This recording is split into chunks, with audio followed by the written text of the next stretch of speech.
గురూజీ షష్టగ్రహ కూటమి అంటే ఏంటి? ఆరోగ్య సంబంధమైన సమస్యలైతే వస్తున్నాయని అంటున్నారు. కరోనా లాంటి మహమ్మారి వస్తుందని అంటున్నారు. ముఖ్యంగా ఇది ఏ రాశులపైన ప్రభావం చూపుతుందంటారు? షష్టగ్రహ కూటమి మనకు ద్వాదశ రాశులు ఉంటాయి. ద్వాదశ రాశుల్లో మనకు 12 రాశులు ఉంటాయి. ఈ 12 రాశులు 9 గ్రహాలు సూచిస్తూ ఉంటుంది. ఈ 9 గ్రహాలలో 6 గ్రహాలు ఒకే స్థానంలో మీనరాశిలో సంచరిస్తున్నాయి. ఎప్పుడైతే ఒక ఇంట్లో ఒకటికి మించి గ్రహాలు ఇమిడి ఉంటాయో దాన్ని కూటమి అని అంటాము. ఈ కూటమి ఏర్పడినప్పుడు ఏమవుతుంది అని అంటే కనుక ఏ గ్రహం కలిసి ఉంది అంటే ప్లానెటరీ పొజిషన్లో ఇప్పుడు రవి సూర్యచంద్రులు కలిస్తే ఏమవుతుంది, అలాగే గురు కుజులు కలిస్తే ఏమవుతుంది అనేటటువంటి దానికి శాస్త్రంలో కొన్ని ప్రామాణిక నియమాలు చెప్పడం జరిగింది.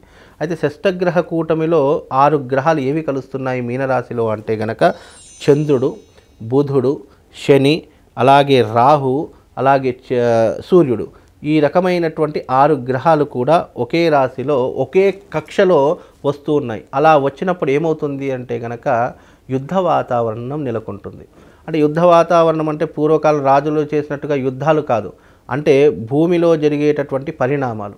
ఎప్పుడైనా గమనించండి, ప్లానెటరీ పొజిషన్లో జరిగినటువంటి ఏవైతే గ్రహాల యొక్క మార్పులు ఉంటాయో అవి ఫస్ట్ నేచర్ మీద ప్రభావం చూపిస్తాయి. నేచర్ నుంచి మనిషి మీద ప్రభావం చూపిస్తాయి. మనిషి వల్ల భూమికి ప్రభావం చూపిస్తాయి. అంటే కార్యకారణ సంబంధం ఈ రకంగా ఏర్పడుతూ ఉంటుంది. గ్రహాల వల్ల మనకేంటి ఇబ్బంది అని అనేటటువంటిది ఎప్పుడైనా ఆలోచిస్తే కనుక ఎప్పుడైనా కూడా ఆకాశంలో ఖగోళంలో జరిగేటటువంటి మార్పులు ఫస్ట్ రియాక్షన్ అయ్యేటటువంటిది నేచర్ మీద. ఆ తర్వాత నేచర్ రియాక్షన్ అయ్యిందనుకోండి, ఆటోమేటిక్గా మనిషి కూడా రియాక్షన్ అవుతూ ఉంటాడు. మనిషి రియాక్షన్ అవుతుంది భూమి మీద ఏదో రకాలైనటువంటి అల్లర్లు, లేదంటే ఇబ్బందులు, లేదంటే రక్తపాతాలు ఇలాంటివి ఎక్కువగా జరుగుతూ ఉంటాయి. అలాంటి సందర్భాలే ఇప్పుడు మనకు ఈ షష్టగ్రహ కూటమి ద్వారా ఏర్పడుతుంది. షష్టగ్రహ కూటమి ఎప్పుడు ఏర్పడుతుంది? అమావాస్య రోజున ఏర్పడుతుంది. మళ్ళీ అమావాస్య రోజున ఏర్పడుతుంది. ప్లస్ అందులోనూ ఈ యొక్క 29వ తారీఖు ఏదైతే ఉంటుందో ఆ యొక్క 29వ తారీఖు రోజున ఏర్పడినటువంటి అమావాస్య షష్టగ్రహ కూటమి మన భూమి యందు అనేక రకాలైనటువంటి మారణ హోమాన్ని సృష్టిస్తుంది. మారణ హోమం అంటే అర్థం ఏంటి అంటే ఇక్కడ ప్రజలలో అల్లకల్లోలం ఏర్పడుతుంది. గొడవలకు, మత కల్లోలాలకు, మత విద్వేషాలకు దారితీస్తూ ఉంటుంది. ముఖ్యంగా రాష్ట్ర రాజకీయంలో పెను మార్పులు సంభవించేటటువంటి అవకాశాలు ఏర్పడుతూ ఉంటాయి. ఎందుకంటే శని కూడా మార్పు చెందుతున్నాడు. మార్చి 29వ తారీఖు రోజునే శని కుంభరాశి నుండి శని మీనరాశిలోకి అడుగు పెడుతున్నాడు. అలా అడుగు పెట్టేటటువంటి సందర్భాల్లో రాష్ట్ర రాజకీయాల్లో ఎన్నో రకాలైనటువంటి మార్పులు చేర్పులు సంభవిస్తాయి. అలాగే ఈ యొక్క రాష్ట్ర నాయకుడికి కూడా ప్రాణహాని కలిగేటటువంటి అవకాశం ఏర్పడుతుంది, లేదా తీవ్రమైనటువంటి నష్టాన్ని ఎదుర్కోవాల్సినటువంటి వివాదాలు ఏర్పడతాయి. ఈ రకమైనటువంటి సంభవాలు ఈ యొక్క షష్టగ్రహ కూటమి వల్ల ఏర్పడతాయి. మళ్ళీ దీనివల్ల ఏం ఏర్పడతాయి అంటే కనుక ముఖ్యంగా చెప్పాలి అని అంటే కనుక ఈ యొక్క 2019-20లో మనకు కోవిడ్ వచ్చింది. ఈ కోవిడ్ రావడం అనేటటువంటి దేశాన్ని కాదు ప్రపంచాన్ని కుదిపివేసింది. అంత తీవ్రమైనటువంటి విధానాలు అప్పుడు వచ్చాయి.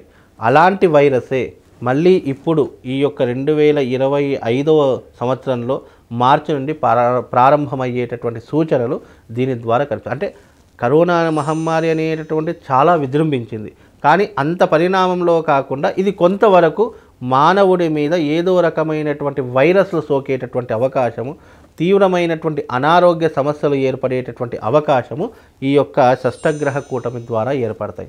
అలాగే సినిమా చలనచిత్ర రంగంలో కూడా పరస్పరమైనటువంటి వైరాల్యములు ఏర్పడతాయి. సినిమా రంగంలో కూడా విడిపోయేటటువంటి బంధాలు ఎక్కువగా అయిపోతాయి. చలనచిత్ర రంగం కూడా నడవడమే చాలా కష్టతరంగా మారిపోతుంది.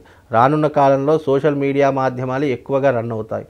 దీని యొక్క ప్రభావం చలనచిత్ర రంగం మీద, అలాగే జల ప్రమాదాలు కూడా వచ్చేటటువంటి సూచనలు కూడా ఈ యొక్క 2025 నాటికి కనిపిస్తుంది. దీని యొక్క ఎఫెక్ట్ ఎలా ఉంటుందంటే ఈ షష్టగ్రహ కూటమి ద్వారా, ఎందుకంటే ఇందులో ఎప్పుడైనా గమనించి మనస్సుకి కారకుడైన చంద్రుడు అదే ఇంట్లో ఉన్నాడు, అలాగే ఆలోచనలకు కారకుడైన బుధుడు అదే ఇంట్లో ఉన్నాడు, అలాగే రాహు అదే ఇంట్లో ఉన్నాడు, శని అదే ఇంట్లో ఉన్నాడు, సూర్యచంద్రులు కూడా అదే ఇంట్లో ఉన్నాడు. ఇక్కడ ఈ 6 గ్రహాలు ఒకే కక్షలో రావడం చేత మనకు భూమి మీద ఎన్నో రకాలైనటువంటి విలయ తాండవం జరుగుతుంది.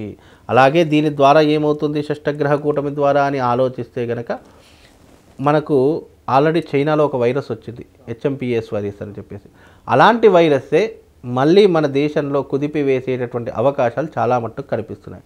కాబట్టి ఇంతకుముందు కోవిడ్ వచ్చినప్పుడు చాలామంది డిస్టెన్స్ పాటించారు. ఎందుకు అంటే అది అంటువ్యాధి, ఒకరినొకరు సంక్రమిస్తుంది అనేటువంటి.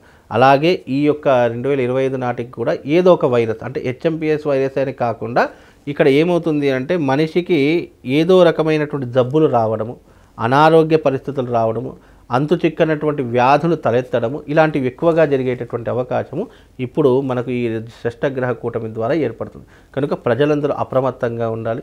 వీలైనంత వరకు దీనిని తట్టుకోవడానికి దైవారాధన చేసుకోవాలి. ఎందుకంటే మనకు ఏదైనా జరగకూడనటువంటి సంఘటన ఏదైనా జరుగుతుంది అని అంటప్పుడు పూర్వకాలంలో ఏంటంటే దైవారాధనలు ఎక్కువగా చేసి వచ్చేటటువంటి ప్రళయాన్ని ఆపేటటువంటి వారు.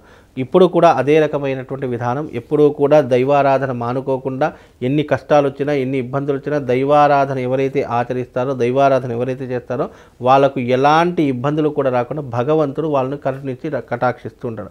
అలాగే ఇప్పుడు రాబోయేటటువంటి విపత్తులు కూడా అదే రకంగా భగవంతుడు ఆపేటటువంటి స్థితిలో ఉండాలని మనసా వాచా కర్మణ త్రికరణ శుద్ధితో అందరూ కూడా వేడుకుంటే ఇలాంటి ప్రళయాలు రాకుండా మనకు అడ్డుకోవాల్సినటువంటి పరిస్థితి ఏర్పడుతుంది. కనుక ఈ షష్టగ్రహ కూటమి అనేటటువంటిది కొంతవరకు దేశాన్ని, రాష్ట్రాన్ని కుదిపివేసేటటువంటి అవకాశాలే ఉంటాయి. కనుక అప్రమత్తంగా ఉండే, ముఖ్యంగా రాష్ట్ర రాజకీయ భవిష్యత్తు, సినిమా రంగం భవిష్యత్తు, అలాగే ఈ యొక్క ఉపద్రవాలు, రాస్తారోకోలు, ఈ యొక్క మనుషుల మధ్య వైరాలు పెరిగిపోవడం ఇలాంటివి ఎక్కువగా జరుగుతాయి. అగ్ని ప్రమాదాలు జరిగేటటువంటి అవకాశాలు కూడా ఉంటాయి. కాబట్టి ప్రజలందరూ అప్రమత్తంగా ఉంటే చాలా బాగుంటుంది. కాస్త జాగ్రత్తగా ఉండే ప్రయత్నం చేసుకోండి. ఈ షష్టగ్రహ కూటమి వల్ల కూడా కొన్ని రాసుల వారికి ఇబ్బందులు కలుగుతూ ఉంటాయి.